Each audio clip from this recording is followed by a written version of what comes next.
चलें जी, अस्सलाम वालेकुम, welcome to my new blog. और गाइस, क्या हाल चाल है, क्या हाल वाल है। अल्लाह पाक आप लोगों को खुश और आबाद रखे, ऐसे ही हंसते मुस्कुराते रहें। हमारा जो है ना न्यू ब्लॉग स्टार्ट हो गया। खाली जो भी चैनल पर न्यू है तो इसको लाइक शेयर कमेंट्स और सब्सक्राइब लाजमी कीजिएगा। ये देखें जी, ये पत्ते भी जल गए हैं गर्मी की वजह से, और नहीं कितना हरे भरे हो गए थे, है ना यूसुफ? यूसुफ, हरे भरे हो गए थे ना। हाँ हाँ, ये भी जल गए। ये देखें जी, ये जल गए, अभी सारे ही जल गए। क्या कहे बंदा, गर्मी। गैज़ा शीशी को हमने नहलाया और ये देखें कैसे मज़े से बैठी हुई शीशी। ओए शीशी, शीशी। चलें गाइस, अभी जो है ना सुबह के 4 बज गए हैं। मैंने सोचा कि अपने लिए ना एक हल्का सा पराठा बनाती हूँ, पतला सा। ये देखें, साथ में अंडा, तो वो बनाते हैं और खाते हैं। इस तवे का ना यही मसला है, मैंने इसके ऊपर अंडा डाला, वो सारा बिखर के नेक्स्ट साइड पे चला गया, क्योंकि ये दरमियान में नहीं टिकता। अभी ऊपर अचार लगाया है, अब ऐसे ही खैर है, खाते। मैं लाइट ऑफ कर दूँ।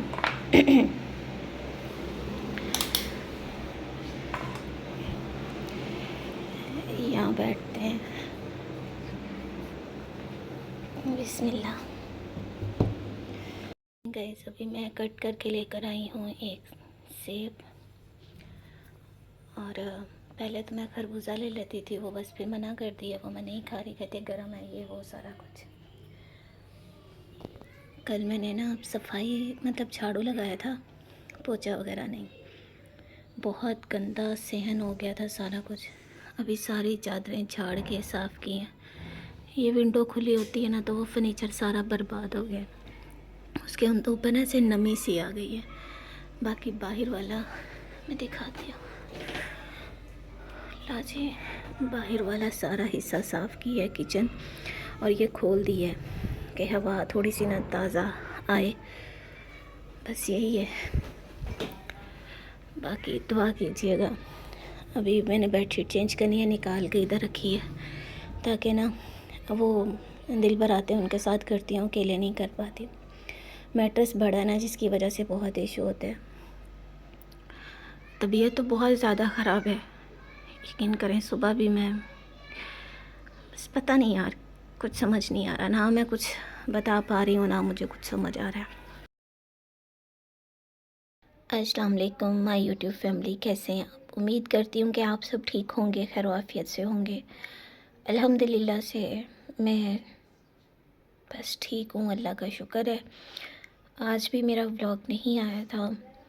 दिलबर साहब ने शायद कुछ व्लॉग में शेयर किया था, तो काफ़ी ज़्यादा लोगों ने दुआएं भी दी, और काफ़ी ज़्यादा लोग पूछ भी रहे थे कि क्या है। हर एक को बताना मेरे लिए बहुत टफ़ था। और उसके साथ कल 4 बजे अचानक से मुझे बहुत शदीद दर्द स्टार्ट हो गया था। इतना मुझे दर्द था कि मेरे अंदर इतनी हिम्मत नहीं थी कि मैं अपना मोबाइल उठाकर सिर्फ़ दिलबर को कॉल या मैसेज कर दूं कि प्लीज़ वो नीचे आ जाए। मेरे अंदर इतनी सकत नहीं थी, मैं बहुत ज़्यादा कल तकलीफ़ में थी। अचानक से ना मुझे इतना ज़्यादा दर्द स्टार्ट हो गया था कि वो रुक नहीं रहा था। दर्द ऐसा था कि कुछ दिन पहले भी सेम यही चीज़ हुई थी। मैं फिर डॉक्टर के पास गई थी, तो वो इंजेक्शन वगैरह लगाए तो वो रुक गई थी। लेकिन कल इतनी शिद्दत से मुझे पेन हुआ कि बैक पर भी हो रहा था और फ्रंट पर भी हो रहा था। मुझे नीचे की तरफ बहुत ज़्यादा प्रेशर फ़ील हो रहा था, ऐसे था कि जैसे पता नहीं क्या होने वाला है। मैं तकरीबन आधा घंटा, मेरी आंखों से आंसू तो मुसलसल ही नहीं रुके। मैं इतना शदीद किस्म का रो रही थी कि मुझे समझ नहीं आ रही थी मैं क्या करूं, और ना मुझे इतना पता था कि ये क्या हो रहा है। एट द एंड मैं चारपाई से उतर के ना नीचे ज़मीन पर बैठ गई थी। उससे मुझे कुछ सुकून हुआ नीचे ज़मीन पर बैठने से। खैर, मुझे दिलबर नीचे आए, उनको लगा कि शायद मैं वैसे ही किसी और वजह से रो रही हूँ, ये क्या है। लेकिन जब उन्होंने मुझे देखा, मेरी हालत बहुत ज़्यादा सीरियस हुई पड़ी थी। मेरा बीपी शायद बहुत ज़्यादा लो हो गया था, और मेरे हाथ पाँव पूरी बॉडी पसीने से नुचड़ रही थी, बिल्कुल ठंडी हो गई थी मैं।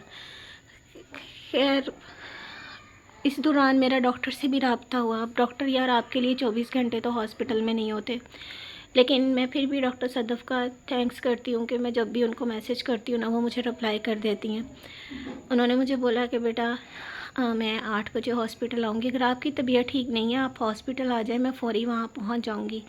आप ऐसे करें कि जो मैंने आपको पेन किलर दी है ना, आप वो खाएं और कोशिश करें कि ना पेन किलर लेके आप थोड़ी देर सीधा लेट जाएं। और मैंने कहा ठीक है। खैर उस वक़्त मुझे दिल भर गोलियाँ दे के चले गए थे क्योंकि उनको कहीं बाहर काम था। बस फिर मैंने वो गोलियाँ ली, उसमें थोड़ी सी मुझे नींद भी आ गई। फिर उसके बाद रात के टाइम मेरी डॉक्टर से बात हुई दोबारा। उन्होंने खैर मुझे खुद ही फ़ोन कर लिया था कि अब आपकी तबीयत कैसी है, ये वो। फिर मैंने उनको ये बोला कि अब मैं कुछ बेहतर हूँ, लेकिन दर्द फिर भी हल्का हल्का हो रहा है। उन्होंने मुझे ये बोला था कि अगर तो मुसलसल दर्द हो रहा है, बर्दाश्त नहीं हो रहा, तो फिर आप मेरे पास हॉस्पिटल आएँ।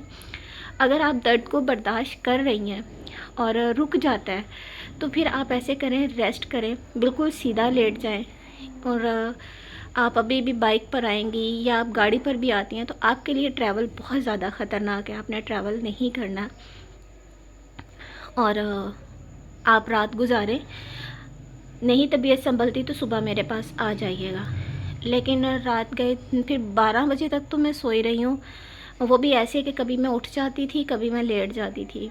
उसके बाद तो यार फिर वैसी तबीयत हो गई, बहुत ज़्यादा मेरी तबीयत ख़राब हो गई। मैंने सोचा अब दिलबर को मैं क्या उठाऊँ, मैं जाकर ना बाहर, मुझे ना फिर यहाँ कमरे में बहुत ज़्यादा सर्दी फ़ील हो रही थी। मैं बाहर जाके चारपाई पे लेट गई। वहाँ फिर मैं तकरीबन मेरा कुछ, मैं जब लेटती हूँ ना तो मेरे ऐसा लगता है कि जैसे टांगों की जान निकल रही है। मैं ज़ोर से ना अपने दोनों पाँव को किसी ना किसी कपड़े से ज़ोर से बांध लेती हूँ। मेरे जो हाथ हैं ये सुन्न हो गए थे, मेरा दिल कर रहा है कि इनके अंदर छुरियाँ मार लूँ। इस तरह की हालत हो गई थी रात मेरी। आज सारा दिन भी ऐसा ही फ़ील होता रहा है, लेकिन उन्होंने मुझे यही बोला है कि जितना आप अपने आप को पुरसकून रख सकेंगे वही बेहतर होगा। ठंडी चीज़ें खाएं, ठंडी जगह पर रहें, टेंशन ना लें। आप जो टेंशन ले रही हैं इसी की वजह से बेबी का वेट भी कम है, और आपके ट्रैवल करने से वो जो पानी है वो बेबी के मुंह में भी जा सकता है, जो कि बहुत नुकसानदेह है। ये मुझे किसी ने कमेंट भी किया था। साथ में मुझे डॉक्टर ने ये भी बोला कि मे बी बेबी को बुखार है जिसकी वजह से ये चीज़ हो रही है। आप बस अपने आप को रेस्ट पे रखें। ये आपका 8 मंथ है जो कि बहुत ज़्यादा सीरियस होता है, आप सबको पता है। उन्होंने बोला कि आप अपनी वालदा से पूछ सकती हैं। आप बस टेंशन ना लें, अपने आप को रिलैक्स रखें। तो यकीन करें कि यही चीज़ें कर रही हूँ। सुबह से मुझे कुछ समझ नहीं आ रहा, मैं कभी थोड़ा से घर का काम किया है और उसके बाद मैं लेट गई हूँ। लेट लेट के भी यार बंदा थक जाता है। मुझे रात दिल भर कहते हैं आप लिमिट का, यार मेरी कमर टूट गई है लेट लेट के। एक बंदे को घर की टेंशन होती है, अपने घर के काम काज करता है, वो उसमें बिज़ी रहता है। तो अब सच में 8 मंथ है ना, तो बहुत टफ़ है मेरे लिए, बहुत टफ़ हो गया है। मैं समझती हूँ कि गर्मी ही है, वैसे भी मुझे इस पूरे टाइम पे बहुत सर्दी लगी है। अभी भी मैं ज़्यादातर पंखा ही बंद करके रखती हूँ। जब कभी गर्मी लगती है तो उस वक़्त बहुत ज़्यादा फ़ील हो रही होती है, लेकिन फिर भी वो थोड़ी देर के बाद मैं बंद कर देती हूँ या स्लो पंखा चलाती हूँ। मुझे इसी तरह हालत रहती है। मेरा बीपी आजकल बहुत ज़्यादा लो हो रहा है। उन्होंने मुझे बोला आप गर्म चीज़ें ना खाएं। रात एक मैंने दाल के साथ खाना खा लिया था, उसने भी मुझे फिर बहुत ज़्यादा तंग किया। तो बस मेरे लिए दुआ कीजिएगा, मेरा ये टाइम आसान हो। बस मैं कोशिश करूँगी कि आज भी मैं आप लोगों के सामने अब घर से बाहर निकल ही नहीं रही हूँ। जो घर का काम होता है वो भी मैं बहुत आस्ता कदम उठाकर करती हूँ। मैंने वॉक करने की भी कोशिश की, मुझसे नहीं हुई, बिल्कुल जिस्म कांप रहा था। हर बात पर मुझे शिद्दत से रोना आ रहा था, मुझसे रोना बर्दाश्त नहीं हो रहा था। अभी भी मुझे हर बात पर रोना आ रहा है। मतलब इतना मैं रोई हूँ कल से कि मेरी ये जो आँखों की स्किन है ना, ये और इसका नीचे वाली जो स्किन है वो भी उतर गई है।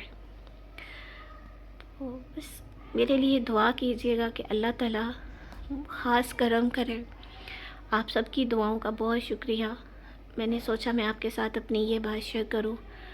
दूसरा, अभी घर भी चेंज करना है। मैंने दिलबर से बोला था कि आप प्लीज़ 1 मंथ और ले लो, उन्होंने बोला कि नहीं ले सकते।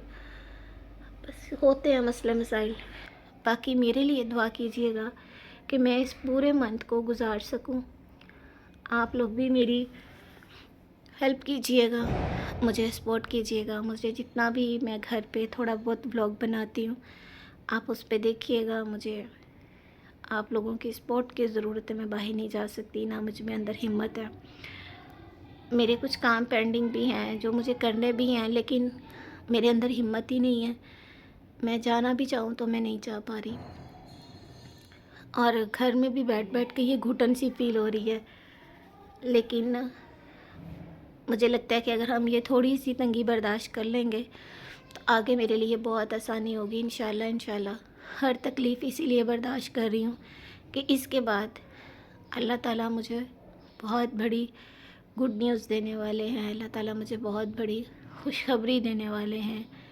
रहमत हो, नेमत हो, जो भी हो, मैं उसके लिए बहुत खुश हूँ। बस उसी का इंतज़ार है, उसी के लिए सब बर्दाश्त कर रही हूँ। मुझे वैसे भी डॉक्टर ने बोला था कि 9th मंथ जब स्टार्ट होगा तो हम इस चीज़ को कर लेंगे। आज भी दिलबर मेरे साथ लड़ाई कर रहे थे। मैंने आपको बोला था कि 7th मंथ में करवा लो ये वो। मैंने कहा यार इतना मुझसे नहीं हो सकता, बेबी को मशीनों में रखना ये वो, मुझसे ये चीज़ बर्दाश्त नहीं होती है। तो इस वजह से मैंने कहा मुझे, अब तो मैंने कहा वो वैसे भी 7th गुजर गया है, इसीलिए मैंने कहा बस अल्लाह खैर करेगा और कुछ नहीं। बस आप लोगों की दुआएं चाहिए। कभी कभी तो यार बहुत तन्हा फील होता है।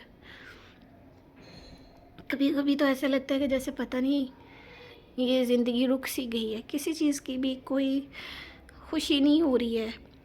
मतलब कुछ समझ नहीं आ रहा। लेकिन कुछ समझ नहीं आ रहा मैं क्या बोलूँ। मैं अभी भी ऐसे हल्का हल्का पेट मेरा टाइट, बस ऐसे ही बैठे बैठे इतना ज़्यादा टाइट हो जाता है कि जैसे कमर से ही या साइड की पसली से ही कुछ निकल कर बाहर आ जाएगा। पता नहीं यार, मुझे नहीं पता था। हानिया के टाइम पे मुझे इतना पेन नहीं था शायद, मुझे तो याद भी नहीं है। लेकिन इस दफ़ा मुझसे पता नहीं यार क्या है, मुझे समझ नहीं आ रही। शायद मैं कुछ पर्सनल भी परेशान हूँ, और दूसरा तबीयत के लिहाज से भी हूँ। मेरे लिए बस दुआ ही कीजिएगा, अल्लाह ताला आप लोगों को इस चीज़ का अजर दे। बहुत अच्छे दिन चल रहे हैं, मुझे आप लोगों की दुआओं की बहुत ज़्यादा ज़रूरत है, और दुआ पे किसी के पैसे नहीं लगते।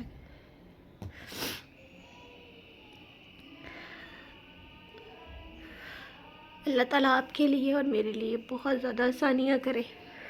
मेरी भी मुश्किलात आसान हो, अल्लाह ताला आपकी भी मुश्किलात आसान करे। जो भी माएँ इस कंडीशन से गुज़र रही हैं प्लीज़ अपना ख्याल रखें। बहुत ज़्यादा गर्मी है, और मेरे लिए भी काफ़ी इश्यूज़ हैं, वो ठीक हो जाए। मैं यहाँ खुलकर भी नहीं बता सकती कि मेरे साथ क्या क्या प्रॉब्लम्स हैं। बस मेरे लिए दुआ कीजिएगा, मैं इतना ही बोल सकती हूँ। इसी के साथ मुझे इजाज़त दे, मिलूँगी कल एक अच्छे ब्लॉग में। तब तक के लिए अल्लाह हाफिज़।